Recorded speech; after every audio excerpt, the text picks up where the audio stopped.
Salam. Bugün sizlere yeniden exponential function hakkında danışacağım. Ancaq bu dəfə biraz daha fərqli bir sual üzərindən yanaşacağıq.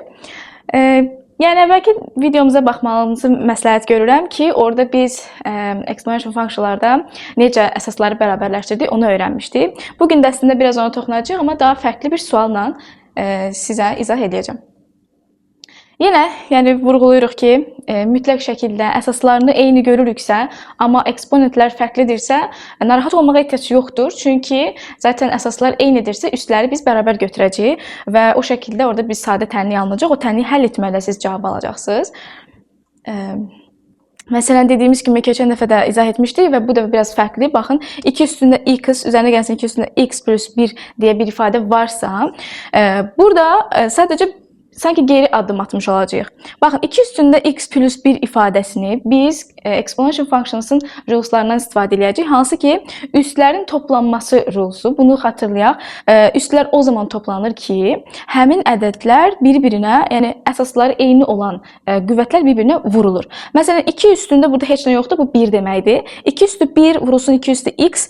O zaman yəni bu ifadəyə bərabər olur ki, yəni bunlar hasil olanda bu üstlər toplanır. Yəni x üstəgəl 1 şəklində bu vəziyyətdə yazılır. Və biz bunu, yəni yuxarıda gördüyümüz ifadəni yazanda isə 2 üstə x-i saxlayırıq yerində. Buradakı 2 üstə x plus 1-in əvəzinə burada aldığımız ifadəsini yazırıq. Yəni 2 vurulsun 2 üstə x. Və burada ortaq vurğu sanki kənara çıxartma xassəsindən istifadə edilir. Yəni necə? 2 üstə x üstə gəlsin 2 dənə 2 üstə x. Bu bizə verəcək 3 dənə 2 üstə x. Və yaxud da 2 üstə x-i xarici çıxarsaq, burada 1 qalır, burada 2 qalır. 1 üstə gəl 2 eləyəcək 3. 3 dənə 2 üstə x şəklində ifadə alınacaq. Və gəlin buna aid bir test nümunəsi ilə izah edək. Məsələn, sualda bizdən belə bir şey soruşur. Elə demək olar bayaqki ifadədir. Bərabərdir 48 yazıb. Gəlin görək bu necə həll edəcək? Okey, həmin misalı təzədən yazanda, yəni eyni formada təbii ki 2 üstü x vurulsun 2 şəklində yazanda, burada yenə aldırıq 3 vurulsun 2 üstü x bərabər 48 və bilirik ki, öncəliklə, yəni belə bir tənliyi həll edəndə hər tərəfi biz 3-ə bölməliyik. 3-ə bölsək, 2 üstü x-in özü qalacaq, 48 3-ə bölsək 16 olacaq və bu isə lap əvvəldə eksponensiallar haqqında sualda izah etdiyimiz kimidir.